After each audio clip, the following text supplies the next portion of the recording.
Lalu Nabi bersabda, saudara-saudara sekalian, tadi kita keluar rumah lapar. Tadi kita keluar rumah kosong perut. Tapi alhamdulillah, dengan izin Allah, dengan persaudaraan di antara kita, ada kaya, ada miskin, ada kenyang, ada lapar. Alhamdulillah, Allah persaudarakan kita. Tidak perlu keluar duit, kita sudah penyung. Tidak perlu beli, kita sudah ada isi perut. Lalu Nabi bersabda, ketahuilah saudara-saudara sekalian, sampai Nabi 3 kali mengulangnya. Ketahuilah saudara-saudara sekalian, ketahuilah saudara-saudaraku, semua yang masuk di lehermu, lewat di tenggorokanmu, masuk ke perutmu, tak setetes pun yang lepas dari tanggung jawabmu nanti di akhirat. Semua nikmat yang masuk di lehermu akan dimintai tanggung jawabnya. Kemudian Nabi mengucapkan, al-yawma nahtimu ala afwahihim wa tukallimuna aydihim wa tashhadu arjuluhum bima kanu yaksibun. Sadaqallahul azim. Apa hikmah dari kisah ini? Satu, tidak ada satupun manusia yang tidak ada masalahnya.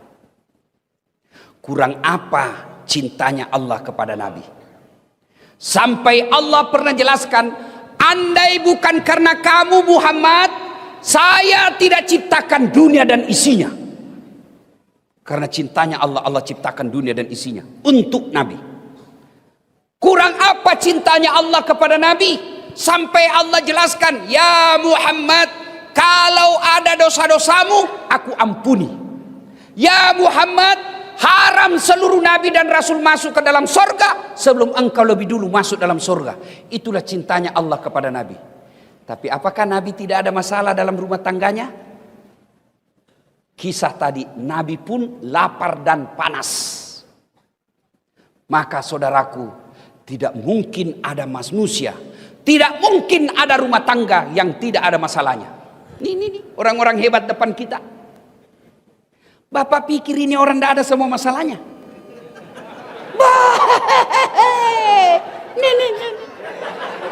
Pak Gubernur, masalah paling besar sekarang mau 2 periode.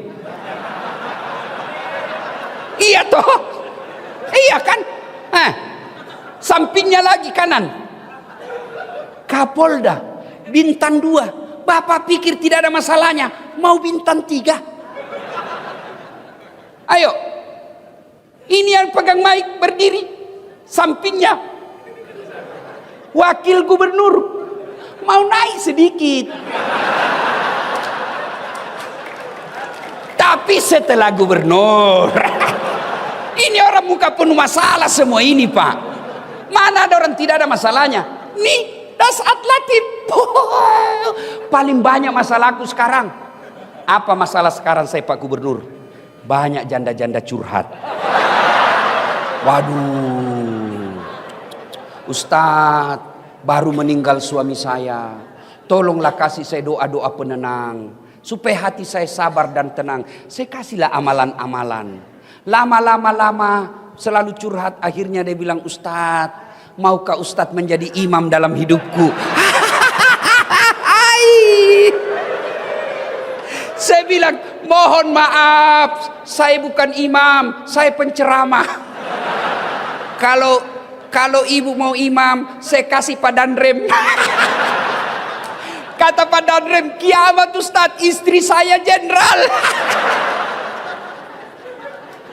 Mana ada orang tidak ada masalahnya Pak? Semua kita punya masalah. Ayo, satu, mari kita lihat pegawai. Ada yang punya NIP, ada yang tidak. Yang punya NIP namanya pegawai negeri. Yang tidak punya NIP namanya pegawai honor. 5 tahun PTT, pegawai tidak tetap. 5 tahun kemudian TTP, tetap tidak pegawai.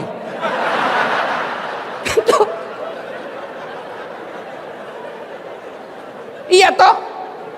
Lagunya, berakit-rakit dahulu, Berenang-renang ke tepian, sakit-sakit dahulu, susah-susah dahulu, lalu kemudian tetap susah. Lagunya Satpol PP, polisi setengah.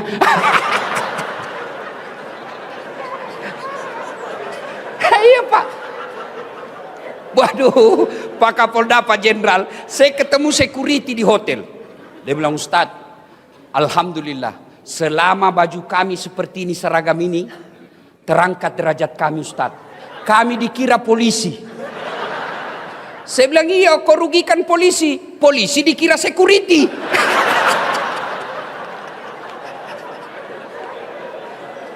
Ayo saudaraku, nih, semua kita punya masalah. Ada orang masalah dalam rumah tangganya, kasihan sudah punya anak masih ngontrak-ngontrak. Ada yang begitu. Alhamdulillah, dia punya rumah, bahkan belum menikah sudah punya rumah. Bapak pikir tidak ada masalah? Ada masalah. Apa masalahnya? Suami istri tidak setia. Karena dia kaya, dianggap ekonomi gampang buat mereka, tapi kesetiaan hilang. Kemudian dia sudah kaya, suami istri sudah setia, punya rumah, apa masalahnya? Suaminya tidak menghargai istrinya, istrinya pun tidak menghargai suaminya. Saling menghargai. Apalagi masalahnya? Ada rumahnya Ustadz, suami istri setia, apa masalahnya? Sudah 5 tahun menikah tidak punya anak. Mana ada orang tidak punya masalah Pak? Bapak bayangkan kepala dinas. Ada kepala dinas di sini? Masalah juga Pak. Apa masalahnya? Terancam mutasi. Dan kalau dari kepala dinas mutasinya biasanya staf ahli. Ahli yang tidak ada stafnya. Semua orang punya masalah Pak. Maka diajarkan anak muda. Ayo, kalian baru tamat SMA. Apa masalah? Mau kuliah. Kuliah di universitas negeri. Sesuai dengan cita-cita dan harapan. Mau jadi dokter. Mau jadi insinyur. Mau jadi ahli komunikasi. Akan yang mau menjadi tentara. Ada yang mau jadi polisi. Pendaftar, ternyata kau tidak lulus. Jangan putus asa. Berarti Allah tahu bukan di situ tempatmu yang terbaik.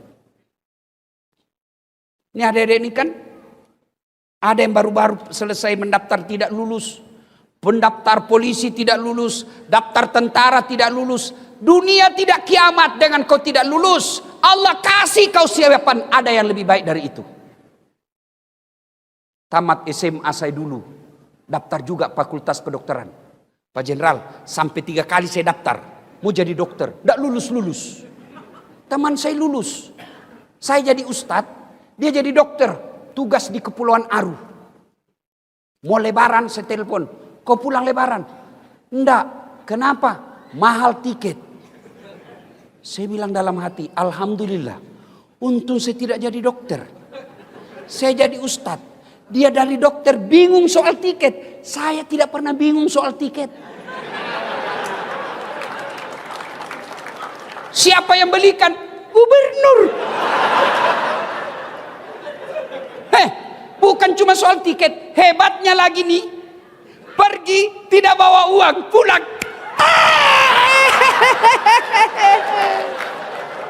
Ayo, jadi saudaraku, kalau kau lamar cewek satu, ternyata dia tidak terima kamu, yakin bukan itu yang baik buatmu.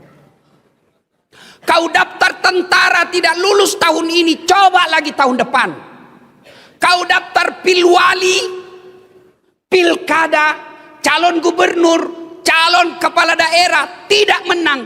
Tunggu 5 tahun, kita tanding lagi. Sudah 3 kali tanding tidak lolos, berarti memang bukan itu yang terbaik buatmu. Semua orang punya masalah Pak. Ibu-ibu, masalah terbesarnya kadangkala seleranya lebih tinggi daripada gajinya suaminya. Mau emas, kalau suamimu tidak bisa belikan kamu emas, pakai palsunya. Selesai. Dan henaknya kalau istri Kapolres, meskipun emas palsu, orang bilang asli. Itulah enaknya jadi orang kaya. Meskipun kita pakai palsu, orang bilang asli. Susahnya jadi orang miskin, meskipun sudah asli, dia bilang palsu. Salatullah salam ala toha rasulillah. Salatullah salam ala yasin. Ilmu pertama dari kisah ini, setiap manusia pasti ada masalah. Orang lihat aja itu dasar Pak, tidak ada masalahnya. Bapak andai lihat ini kepala saya di dalam Pak, kayak benang kusut. Ngatur jadwal, karena sampai sekarang saya tidak pakai manajer Pak. Semua jadwal acara saya atur. Yang paling repot sudah ditentukan, tiba-tiba datang orang lain dan dia bilang, saya sudah telepon mamamu. Saya bilang, suruh mamaku ceramah. Waduh, terpaksa cari akal lagi bagaimana caranya ini supaya tidak kecewa ibu saya. Belum lagi kadangkala kita ditipu. Ada juga yang tipu kita Pak. Maksudnya apa Ustadz? Itu kwitansi. Kwitansi kosong dia kasih kita Pak. Saya bilang, tulis memang di situ angkanya. Nanti kau kurangi nolnya. Kau kurangi, lain kau kasih kita, lain kau ada juga yang begitu Pak. Semua orang, jangankan Dasat Latif, jangankan Pak Gubernur, jangankan Pak Kapolda, Wakil Gubernur, Nabi, kurang apa Nabi? Apa tidak ada masalahnya? Dengar kisah tadi, lapar juga beliau, kepanasan. Jadi ketika ada masalah, ucapkan inna lillahi wa inna ilaihi raji'un. Ibu-ibu tukang ngomel suamimu, inna lillahi wa inna ilaihi raji'un. Bapak-bapak tukang ngomel istrimu, inna lillahi. Tapi jangan juga di depannya, kok kira saya mati? Masya Allah Pak. Ada kawan saya dia bilang begini, kalau suami orang lain Ustadz singa, istrinya, saya istriku Ustadz kelinci. Hebat. Tapi saya jadi kangkung. Tidak ada dalam rumah tangga yang tidak ada masalahnya. Kalau kita dapat suami yang pencemburu, sabar. Dapat istri yang suka ngomel, sabar. Jangan saling menghina, saling mempermalukan. Tapi tetap serumah. Kan banyak juga rumah tangga itu Pak, kita lihat bertengkar, hampir tiap minggu bertengkar, hamil lagi. Ada. Bingung saya lihat. Tuh ya. 2 pelajaran. Begitu ada masalah kita lihat tadi Rasulullah. Ada masalah tidak ke warkop. Ada masalah tidak ke gubernur. Ada masalah tidak ke wakil gubernur, tidak ke Kapolda. Kemana? Pertama dulu ke masjid dulu. Maka alhamdulillah ambil hikmah. Allah lebih senang kita tabligh akbar di masjid daripada di halaman kantor gubernur. Allah katakan, kau datang ke masjid. Di masjid penuh rahmat. Di masjid adem ayem. Kau tidak perlu lagi pusing bagaimana kalau hujan. Bayangkan kalau tadi kita sudah di lapangan, sudah duduk-duduk, ternyata hujan bukan sore tapi malam. Bubar ceramah. Maka Allah katakan, kau lebih senang datang ke masjid, datang di masjid ini. Maka bapak-bapak ada masalah, datanglah ke masjid. Saudara-saudaraku para polisi, ada masalah, datang ke masjid. Curhat dalam masjid. Tentara ada masalah dimutasi tempat yang tidak enak, datang ke masjid. Saudaraku ASN kamu dianiaya, datang ke masjid. Ngadu kepada Allah. Kalau mau ngadu kepada gubernur, tidak serta-merta bisa Pak. Kenapa? Ada protokolernya. Saya kasih contoh. Pak, Bapak dulu tim sukses. Oke. Ada masalah, mau ketemu gubernur. Karena gubernur sibuk, ajudan dulu ditemui. Ajudan, Pak Ajudan, ada kata ajudan, saya tidak bisa jelaskan Pak, lebih baik Bapak bikin proposal. Datang minggu depannya, jadi proposal. Datang kita 1 minggu kemudian, kata ajudan, baik, saya kasih dulu ke Pak Gubernur, biarkan beliau yang pelajari. Bapak datang lagi minggu depannya, datang lagi kita minggu depannya, datang. Apa kata Gubernur? Saya serahkan dulu kepada dinas yang bersangkutan. Bapak datang lagi minggu depannya, sudah 3 minggu. Pas datang, dia bilang Pak Gubernur, baru dibahas. Bapak datang lagi minggu depan, sudah 4 minggu. Selesai dibahas, kata gubernur, kita janjian hari Senin jam 8 pagi. Ternyata tamu Pak Gubernur banyak betul. Akhirnya dari jam 8 kita nunggu sampai jam 2 sore. Siang. Selesai nunggu 4 minggu. Dari pagi sampai jam 2. Lalu Pak Gubernur keluar. Assalamualaikum Pak Haji. Waalaikumsalam. Gimana Pak Gubernur? Saya sudah baca. Alhamdulillah. Tapi menurut kepala dinas, kalau saya bantu Bapak selesai masalahnya, saya ditangkap KPK. Jadi bagaimana Pak Gubernur? Mohon maaf Pak, saya tidak bisa bantu. 4 minggu menunggu, hasilnya mohon maaf. Itulah kalau kita gantung kepada manusia. Bapak datang ke masjid, apa ada menunggu? Tidak Pak. Tapi saya heran lihat kenyataan kita. Saya kering keluar masuk rutan, rumah tahanan. Saya sering masuk lapas, keluar masuk saya datang penjara. Bukan sebagai narapidana tapi penceramah. Itu masuk lapas Pak, masuk rutan, berlapis itu penjaga. Jaga, jaga lagi. Pintunya lapis baja, 4 lapis bisa masuk. Di dalam full overdosis, overload. Penjara daya tampungnya 100, isinya rata-rata 300. Padahal susahnya orang masuk. Kenapa masjid? Tidak ada penjaganya. Pintunya cuma 1. Masjid kosong. Itulah sebabnya 30 tahun kalian jadi PNS tidak bisa lepas dari kredit. Kenapa? Kalian jauh dari rumah Allah. Coba datang. Nih Pak, yang lagi berdiri ceramah, saya baru sadar. Salah satu cara Allah memelihara saya, dari saya lahir sampai sekarang, rumah saya selalu dekat dari masjid. Tidak pernah direncana. Di kampung saya tinggal, rumah saya tidak sampai 200 meter dari masjid. Saya pertama hijrah, merantau ke Makassar, tamat SMP. Tinggal rumah kakak saya, dekat dari masjid. Pindah lagi saya dari Jalan Yosudarso ke Jalan Harimau. Lebih dekat lagi Pak. Guling-guling saja saya 4 kali sudah sampai.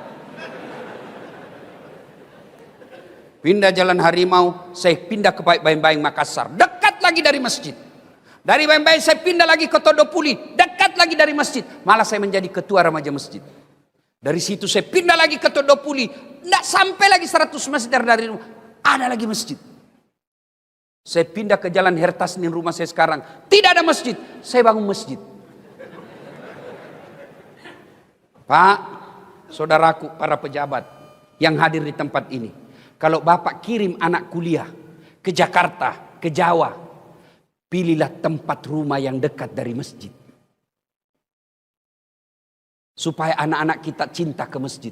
Ini sekarang kita cari rumah 30 menit dari bandara. Tiap hari kau mau ke bandara. 10 menit dari rumah sakit. Berdoa kau tidak ke rumah sakit sampai mati. 10 menit ke mall. Tiap hari kau mau ke mall. Yang penting rumah yang baik. 5 menit dari masjid.